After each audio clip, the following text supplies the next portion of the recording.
Salam müəllimlər və müəllim olmaq istəyənlər. Mən Qrukulum təlimçisi Xalidə Əbilzadə.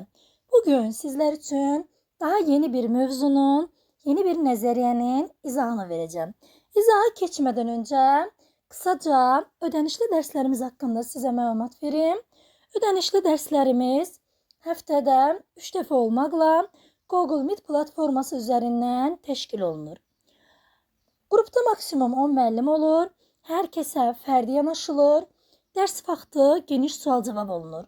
Mövzu izahları qabaqcadan sizə göndərilir. Qəbul tipli testlər, sınaqlar işlənilir. Və ən əsası da ödəniş hər kəsin büdcəsinə uyğun olaraq təşkil olunur. Ödənişli dərslərimizə qoşulmaq üçün əlaqə nömrəsi ilə əlaqə saxlaya bilərsiniz. İndi isə mövzumuzun, nəzəriyyəmizin izahını keçək. Mövzumuz belə adlanır: əməkdaşlıq və proaktiv həllər. Deməli, şagird davranışının idarə olunması ilə bağlı nəzəriyyələrdən biridir. Müəllifi də Ross Greendir. Əməkdaşlıq və proaktiv həllər nəzəriyyəsi. Proaktiv həllər deyəndə, yəni qabaqlayıcı, önləyici həllər nəzərdə tutulur. Bu nəzəriyyədə söhbət nədən gedir? Sinifdə bəzi şagirdlər olur ki, onların davranış problemi olur və onlarla işləmə çətinliyi olur. Bu nəzəriyyədə də bundan danışacağıq. Deməli, bəzən biz bu şagirdlərlə müəllimlər işləməkdə çətinlik çəkirik. Hətta valideynlər də onlarla necə davranacağını bilmirlər. Bu sahə üzrə ixtisaslaşmış Ross Green öz nəzəriyyəsində şagirdlərin davranış pozuntusunu, davranış problemini iki səbəbdən yarandığını söyləmişdi. İndi o səbəblərə baxaq. Birinci, şagirdlərdə tələb olunan bacarıqların lazımi səviyyədə olmaması. Bu birinci səbəbdir. İkinci səbəb isə şagirdlərdə həll olunmamış problemlərin olması. İndi bunlar haqqında sizə ətraflı məlumat verəcəm. Bilirik ki, hər bir uşaq müsbət davranışa motivasiyalı olur. Bunu hər birimiz müşahidə edirik. Yəni, hər zaman uşaq bir qayğı görmək istəyir, tərif görmək istəyir, nəvaziş görmək istəyir. Uğurları olanda müəllimlərindən, valideynlərindən, yaxınları tərəfindən təriflənmək istəyir. Bəzi də uşaqlar olur ki, ətraf mühitə uyğunlaşmaqda çətinlik çəkirlər. Bu da onlarda tələb olunan bacarıqların olmamasından irəli gəlir. Yəni, bu demək deyil ki, bu uşaqlarda motivasiya yoxdur, iradə yoxdur. Xeyr, bu şagirdlərdə tələb olunan bacarıqların olmamasından irəli gəlir. Yəni, şagird nəyisə etmək istəyir, ortaya bir şey çıxartmaq istəyir, alınmır, tez həvəsdən düşür, ruhdan düşür və gətirib bu problemlərin yaşanmasına gətirib çıxarır. Ümumiyyətlə, Ross Greenin əməkdaşlıq və proaktiv həllər nəzəriyyəsinə görə uşağın perspektivini, perspektiv deyəndə uşağın gələcəyi varmı, inkişaf etməyə şəraiti varmı, onu biz dərk etməyin, problemi müəyyənləşdirməyin, həll yollarını tapmaq üçün birgə işləməyin vacib olduğunu vurğulayır. Mütləq biz valideynlər, müəllimlər birgə işləyib bu problemi ortadan qaldıra bilərik. Bu nəzəriyyədə də 3 əsas addım var. Birinci, empatiya qurmaqdır. Empatiya qurmaq haqqında artıq bilirik. Empatiya qurmaq, başqasını anlamaq üçün, başa düşmək üçün özümüzü onun yerinə qoymaq və özümüzü onun yerinə qoyub onun nələr keçirdiyini, hansı hisslər yaşadığını başa düşə, anlaya bilərik.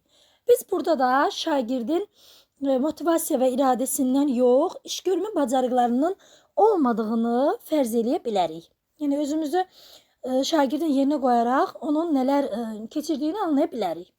İkinci isə problemi müəyyənləşdirindir.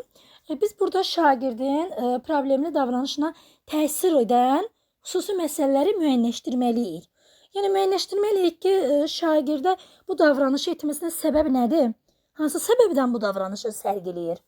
Və biz bu problemin hardan yarandığını müəyyənləşdirməliyik. Ola bilər ki, şagird sinif yoldaşları ilə anlaşa bilmir, onlar arasında bir konflikt olur. Və yaxud da ola bilər ki, ailədə hər hansı bir konflikt olur. Onu demək olar ki, şagird sərgiləyir. Və yaxud da şagird dərsdə hansısa mövzuda, hansısa fəndə çətinlik çəkir. və buradan problemlər ortaya çıxa bilər. Biz bunun üçün də problemin hardan yarandığını müəyyənləşdirməliyik. Üçüncü əməkdaşlıqdır. Burada isə problemin həll yolunu müəyyənləşdirərkən şagirdin biz ehtiyacını nəzərə almalıyıq. Situasiyanın tələblərini nəzərə almalıyıq. Bunun üçün də şagirdin yanında olmalıyıq. Onunla əməkdaşlıq etməliyik. Yəni bilirik ki, həm müəllimlər olsun, həm böyüklər olsun, uşaqlara, şagirdlərə lazım olan bacarıqları öyrədərkən onlara mane olan problemləri həll etməyə çalışmalıdır. Bunun üçün onlarla əməkdaşlıq etmək lazımdır.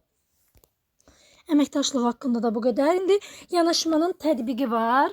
Deməli, bura qədər mən sizin üçün səbəblərdən, problemin həll yolu üçün olan addımlardan danışdım. İndi isə nəzəriyyəmizin tətbiqinə baxaq, necə tətbiq olunur. Deməli, Roskirinə görə davranış problemi olan şagirdlərdə bu nəzəriyyə bir neçə yolla tətbiq oluna bilər. Bu da 3 mərhələdən ibarətdir. Deməli, burada ilk öncə dəstəkləyici mühitin yaradılması. Biz artıq dəstəkləyici mühitin nə olduğunu bilirik. Bir daha təkrarlayaq. Dəstəkləyici mühit deyəndə şagirdlər üçün əlverişli mühit yaratmalıyıq. Yəni, şagird özünü sinifin, cəmiyyətin bir hissəsi kimi hiss eləməlidir. Özünü sərbəst hiss eləməlidir, sıxılmamalıdır, çəkinməməlidir. Təlim prosesində səhv etməkdən, risk etməkdən qorxmamalıdır. Bir sözlə, şagirdlərimizdə güvən hissi, özgüvən yaratmalıyıq və bunun üçün də valideynlərlə müəllimlər bunu birgə əməkdaşlığı nəticəsində həyata keçirməlidir. Təbii ki, bunun da nəticəsində biz şagirdlərimizdə lazım olan bacarıqları inkişaf etdirə bilərik. İkinci isə nə idi? Problemin həllinə diqqət yetiririk. Problemin həllinə diqqət yetirməklə biz baxmalıyıq ki, belə şagirdlərlə, davranış pozuntusu olan şagirdlərlə işləyən zaman çətinliklər olacaq və bu çətinliklər də nəyə görə olur?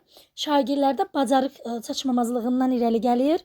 Dəfələrlə bax qeyd edirik. Əgər şagirdlərdə davranış pozuntusu varsa, bu nədən irəli gəldi? Bacarıq çatışmamazlığından irəli gəldi. Yəni şagird nəyisə etmək istəyir, səy göstərir, amma alınmayanda, ortaya nəyisə çıxara bilməyəndə artıq onda bu davranış çətinliyinə gətirib çıxarmış olur. Burada həm müəllimlər, həm valideynlər davranış pozuntusu olan şagirdlərə, övladlarına həmçinin nə etməlidirlər? Daha diqqətli yanaşmalıdırlar. Sadəcə cəzalara əl atmaqla yox, bu şagirdlərdə nəyi mane olduğunu, nəyin çatışmamazlığını bir yerdə həll etməyə çalışmalıdırlar. Üçüncü mərhələdə diqqətinizi cəmləşdirin idi. Bu nə deməkdir? Deməli, müəllimlər, belə davranış pozuntusu olan şagirdlərlə işləyən zaman təbii ki, çətinliklər olacaq və biz də insanlıq, əsəbləşə bilərik. Hətta idarə etməni belə itirmə halları ola bilər. Çünki insanlıq halıdır, gözlənilə bilən haldır. Amma biz müəllimlərin üzərinə böyük iş düşür. Biz müəllimlər çalışmalıyıq ki, səbirli olaq, təmkinli olaq. Belə hallar baş verəndə qətiyyən diqqətimizi, nəzarətimizi itirməyək. Əsas məqsədimizin problemin həlli olduğunu unutmayaq. Daha təmkinlə, daha səbirlə uşaqların davranış probleminin həllinə çalışmalıyıq. Yəni, fikirləşməliyik, çalışmalıyıq ki, deməli, davranış probleminin səbəbi nədir? Şagirdlərimizə bu istiqamətdə kömək göstərməliyik. Unutmayaq ki, müəllimlik ən məsuliyyətli, ən şərəfli peşələrdən biridir. Ona görə də müəllim olmaq asan deyil. Müəllim olmaq hələ şagirdə dərsliklərdə olan bilikləri ötürməkdən ibarət deyil. Müəllim olmaq şagirdləri həyata, gələcəyə hazırlamaqdır. Onlara həyat verməkdir. Onların gələcəyinə işıq olmaqdır.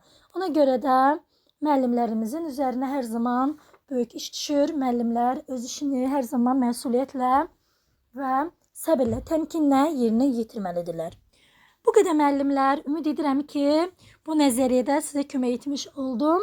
Razı qaldınızsa, şərh bölməsində fikirlərinizi bildirməyi unutmayın. Sağ olun müəllimlər, özünüzə yaxşı baxın.